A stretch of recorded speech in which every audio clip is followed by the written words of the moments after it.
ChatGPT, I start filming again soon, and I want to go on the craziest adventures, and I want to find the rarest foods in the world. Where should I go? You'll find some of the rarest foods in the world in the Maldives. From unique local delicacies to ocean bounty that most people never experience, that's where your hunt can lead. The Maldives? What's so rare about the Maldives? You might think it's just resorts, but it's a treasure trove. Plus, the underwater world is like nowhere else. Massive fish, untouched ocean flavors. It's rare because most never see that side of it. That's why it's a culinary adventure waiting to happen. Can I find some of the rarest experiences in the world? I'm also quite the adventurer. I don't know if you know this about me. Oh, I can tell. The Maldives offer rare experiences like swimming in bioluminescent waters, free diving with giant sea creatures, or even connecting with islanders on their traditional boats. Whether under the sea or sharing meals on land, you'll find those one-of-a-kind adventures waiting for you. Fuck yeah. So if we were going to try and find all the rarest foods and the craziest experiences, we were going to have to search high and low for it. We were going to have to go on our own little odyssey, because we weren't going to find it at the resorts. We were going to have to go to places that people had never really heard about to look for foods and adventures we didn't really know existed in a place that we didn't know our way around. That really does sound like my kind of trip. I love that this is an odyssey. I love that this is a thing now. Like, we just picked somewhere on the map and now it's a thing.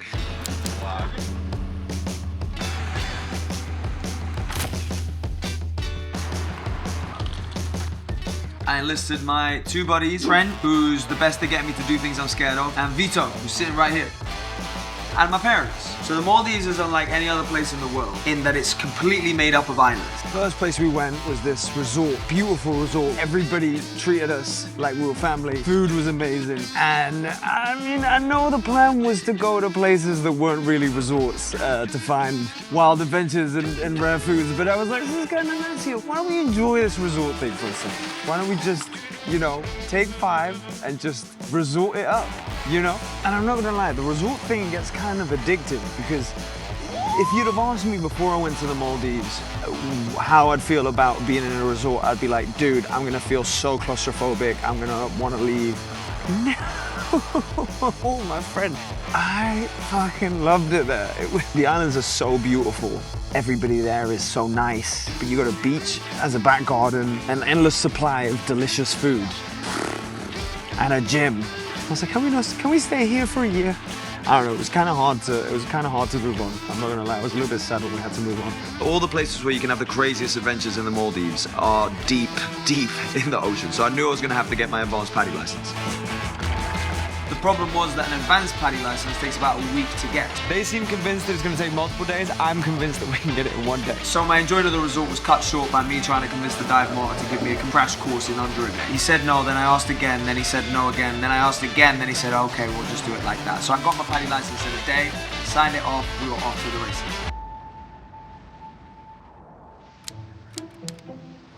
I mean, day one, I look at the menu, I'm like, Wagyu steaks and lobsters? How big are the shrimp again? It's like, don't get me wrong, I mean, I've had tuna before, but there's something about Maldivian tuna that's just special. Because also the way they kind of incorporate it into curry dishes, you know, they use tuna like we use chicken. This is gonna sound quite stupid, but someone once told me, you are what you eat. And so if you are what you eat, I don't want to be a chicken or a cow. And I was like, I mean, I don't necessarily want to be a tuna either, but you get my point.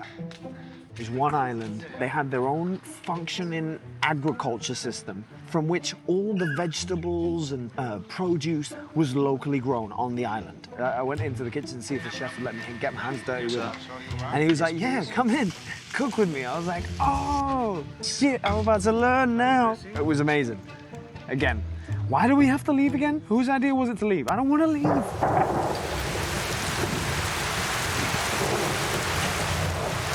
We had a great time at the resorts, but it was time to go actually look for the rarest foods and the crazy experiences. So it was time to move on.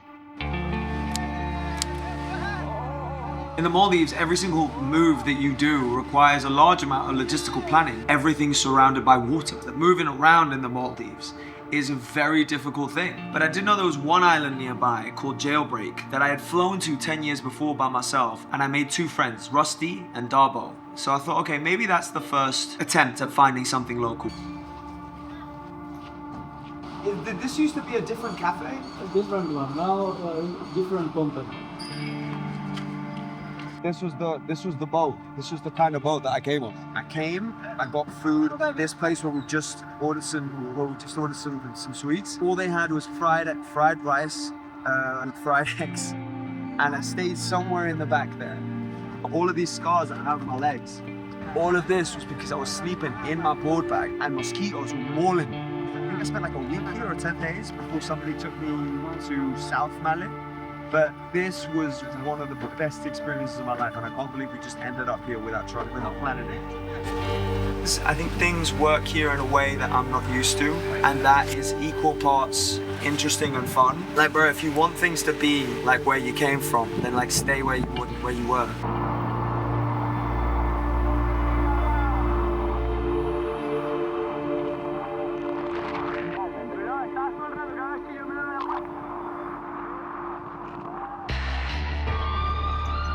I know Kamadhoo is where it really starts to get wild.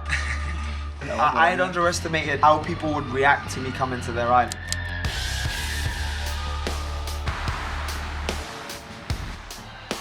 Thank you for the chat. Thank you for the info. Oh wow, no pressure. Where am I going? When I came out and saw the whole village waiting for us, there's this feeling that you need to do something.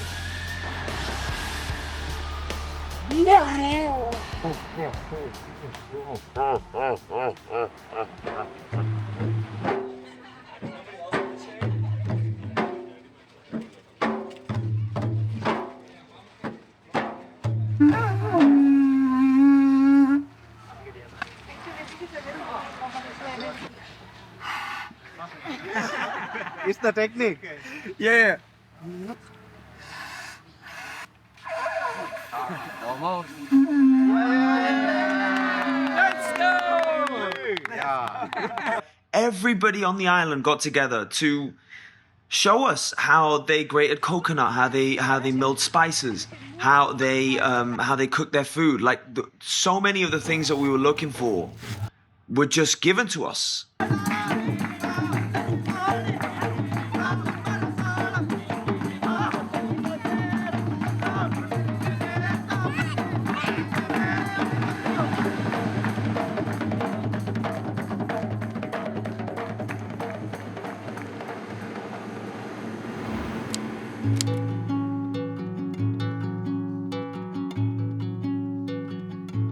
So just pull it straight up. Wow. Oh man, I'm gonna grab some of these bananas right now. There's dried tuna. That's also called Tuna. what can I say? Coconut. Sauce. Milk. Milk and tuna paste. Paste. Okay. Mixed together. Wow. With onion and chili and And this is chili. Oh, this is from it. The locals had all pitched in and cooked a dish each to contribute to this large table full of local cuisine. We make the special Maldivian chili, and then we put under there is a rice. We call that masbai. This is the combination of this rice. Okay. What's the name of these leaves? Murangafai. Murangafai. Yes. And those are local to this island. Yeah. Oh wow, that's amazing. Local that we could just try at our own leisure while sat under a tree on a beach with a chartered seaplane behind us.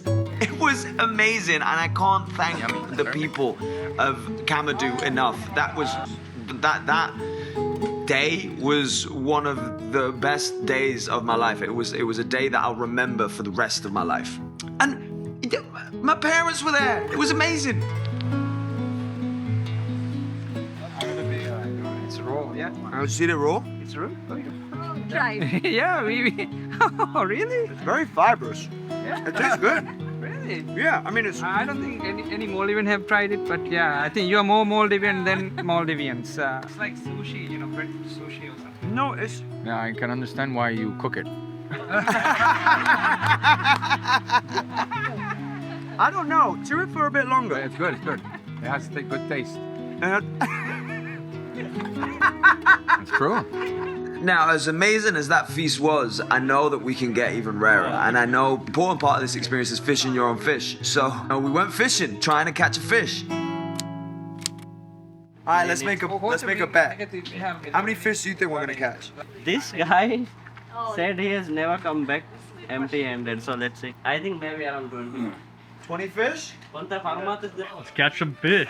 Let's catch some fish, bro. These gloves mean I'm manly, bro. This is manly shit.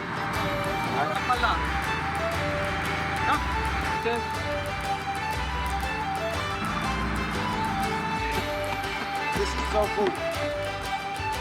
I'm gonna get it. I'm gonna get the big one. 3 or 4. Wow, they're like multiplying.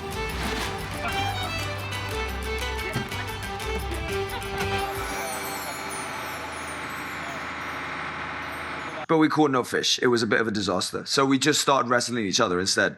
Get him. We need it for the content. Come on. This video is Come on, Trent. No. Yeah. We haven't got a fish. Can you just come in? We didn't catch any fish. But now we're in need of food. Vito has very kindly offered himself up as food. Oh, what a legend. I know, it's very kind of him. Right, what a legend. He's just, this is normal.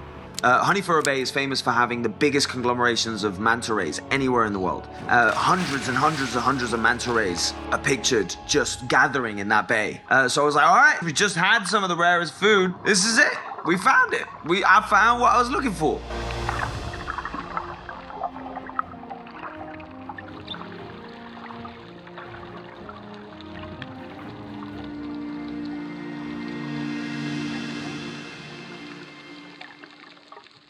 Not quite, because it was out of season. We saw manta rays and it was amazing, but we didn't quite catch that hundreds and hundreds of manta rays all at once. So, I mean, the trip has been great so far. Why don't we see how far we can push it? And let's go find even rarer food and even crazier experiences. How about them apples? Now, I didn't know quite how crazy that was going to get. Somebody told us that the rarest and the most beautiful sharks you could find was a whale shark. And that there was a group of them known to be around the Dangeti area. Let's find some whale sharks! So I'm gonna leave you to guess what we did next. Go! We were on a time constraint. I had to leave to start shooting again shortly after this, so we did not have time to wait. So we're waiting there. We're trying to find it for like an hour. And I'm like, oh, damn it. We're not gonna find the whale shark. We're not gonna find the thing. Where is the thing?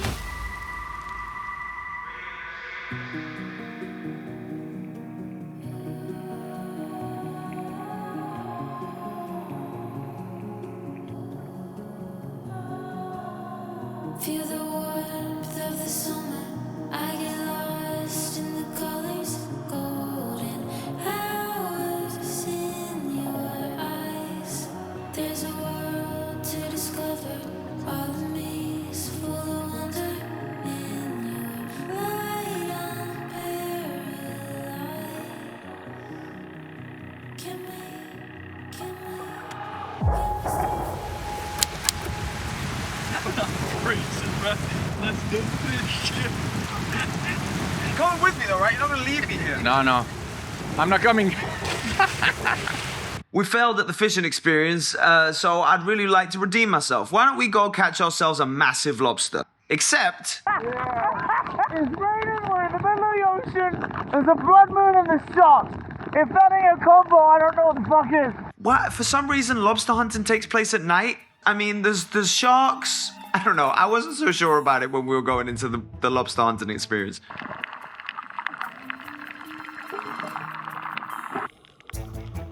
In the water for an hour and a half. We have not found a single lobster. We've had a really good day. Why did we have to put ourselves in the position to end it on a low note with no lobsters? But then, I kind of got lost from the group, and I heard someone scream like, "There's a lobster!" So I swam over, and Vito and Trent were hanging back together, hugged up, like pointing at this lobster that was stuck in a rock. Why didn't they get it? They were like, "It's there, you get it." It's like, why? Why do you want me to get it? I can't remember. Why didn't you want to get it? Because we broke the antenna, remember? We pulled it and we broke the antenna. That's You're like, you get it. So I went down and I was like, fuck, man. If I try and get this lobster and the lobster escapes, I'm gonna be so disappointed, man. And so I stick my hand into this rock and grab the lobster and fucking pull it out. And it was just such an emotional climax. Yeah! We got it! Fuck yeah! We fucking got a lobster, baby! Let's go! We took the lobster back. We cut it up. It was more difficult to cut up than I'd accounted for. And there was a shell. We found this massive. There was this massive shell that we found that apparently was edible too. That we roasted and then washed in salt water and took out. I don't know. I didn't get really creative with the spices on any of it. I think I was so happy. I was so proud of myself for having caught a lobster and found an edible shell that I was like, all right, fuck it. We're gonna cut them and put them on the fire and then we're gonna eat them. That's my idea. That's as far as my culinary skills go today. Don't have a heart attack with this beautiful lobster. It tastes like we literally just pulled it out of the water.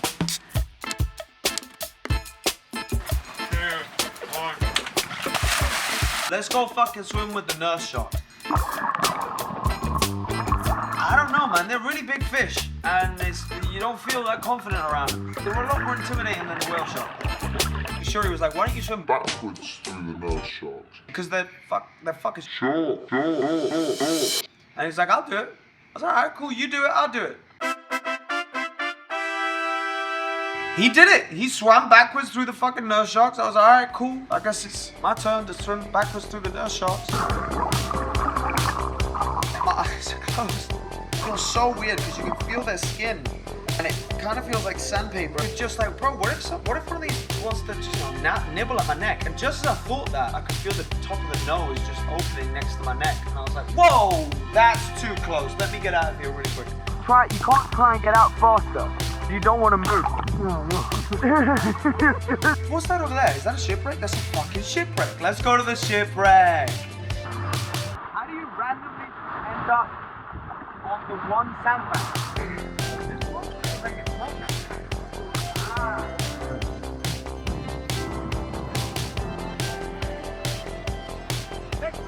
Oh, there's a fucking sunken plane? What the fuck is that? What we wanted to do was get to the sunken plane and swim all the way through it. But even just getting down to the plane and back up was about a minute and a half. Swimming all the way through it could have easily taken a few minutes, so we didn't manage it. But swimming down to the plane was a really beautiful experience. Next day was our last day, and I'd seen this boat that was parked outside. That was an old fisherman's boat, and I'd asked Hassan, who was our host in Dangeti, if we could sail it. And he said, yeah, it was his dad's old fishing boat, and it still worked, but only his dad really knew how to sail it. So his dad took us out on the fishing boat. I don't know, I think most of the time I'm very results-based, like I'm trying to find the thing that I want to find, I'm trying to do the thing that I want to do. And that was an experience where I think the whole trip started to make a bit more sense because I wasn't necessarily finding anything out there, we were just sailing. But there was something so special about being in this boat that was 100 years old. That was so difficult to navigate. I mean, like you had to point the sail into wind, and then every 10 to 15 seconds you had to change the direction of the boat so the sail would stay into wind, and so you'd have to switch where your weight was in the boat. And Hassan's dad steering the boat with his foot on the mast, and like another one on the sail rope. Like it was just such a difficult thing to do, but it was such a wonderful experience to be there with Hassan's dad, who did not speak English, but regardless of his ability to speak English, was able to communicate such a degree of love and welcome towards us. I don't really know how to explain it, but everything started to make sense because we didn't find anything, but if we hadn't been looking for something in the first place, we wouldn't have had that experience. And having that experience felt way better than finding anything ever would.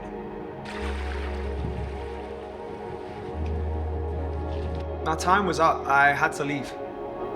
Shooting was about to start. I had a lot of things that I had to clear up in my life and get ready before you go away for another 8 months of, shooting in a country.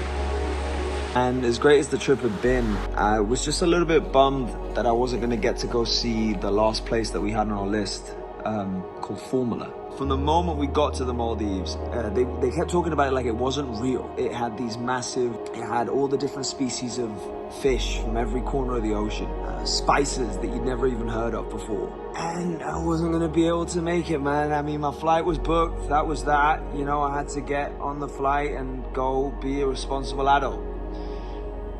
And then I remembered who I really am. And to a degree, I'm a guy who does not give a fuck. So I canceled my flight. And I was like, Vito, Trent, Pap, we're going to Formula, baby, let's go. We get there, the mayor is waiting for us. They would give us a wonderful reception. They take us to a local grandmother's house and serve us the most local food that I think I've tasted anywhere in the world. It was literally the back of someone's house.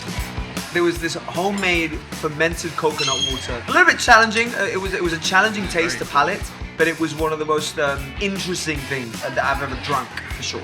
I still hadn't given up on fishing out a fish. I wanted to fish a fish. So there were some local fishermen that took us out on their boat. They didn't speak English, and they gave us all a line. And I was like, oh, okay, PTSD, this is gonna be like the last time we went fishing, or every time that anyone ever goes fishing ever and doesn't catch a fish, we're not gonna catch a fucking fish. We're sat there, line dangling over the boat, and I'm praying. I'm like, bro, come on, don't let me leave here without catching a fish. I'm about to reel the filament back in when I feel a tug. The thing was, the filament was hundreds of meters deep, so it near enough took me like 15 minutes to reel the thing back in, and I'm reeling it in by hand. This is gonna be a big fish. This is a massive tuna. I pull it out.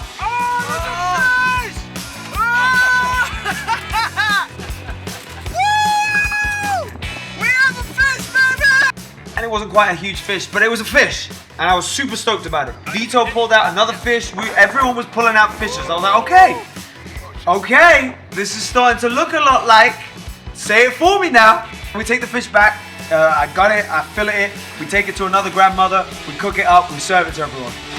What's happening the next day? We're going diving with tiger sharks. Win, let's go. Holy fucking shit.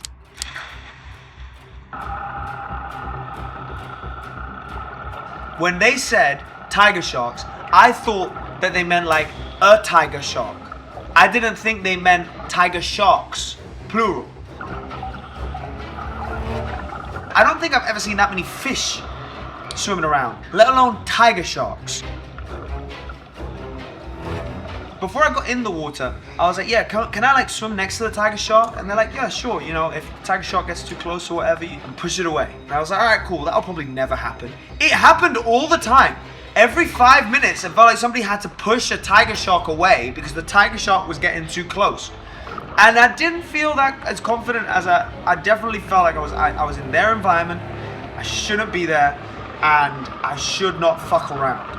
Very quickly realized I was not going to try and swim close to one of these things. I wanted to stay very still and just observe them. And anytime one of them looked at me, I felt like my soul was dropping out of my ass. I just wanted to, as soon as they come to, I'd be like, all right, cool, this is the moment. This is the moment where my hand gets fucking eaten by a tiger shark.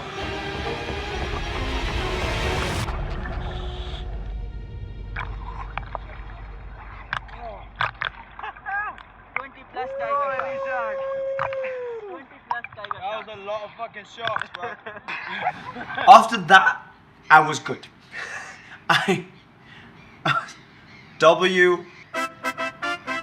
Visit the Maldives, bro. That shit's sick.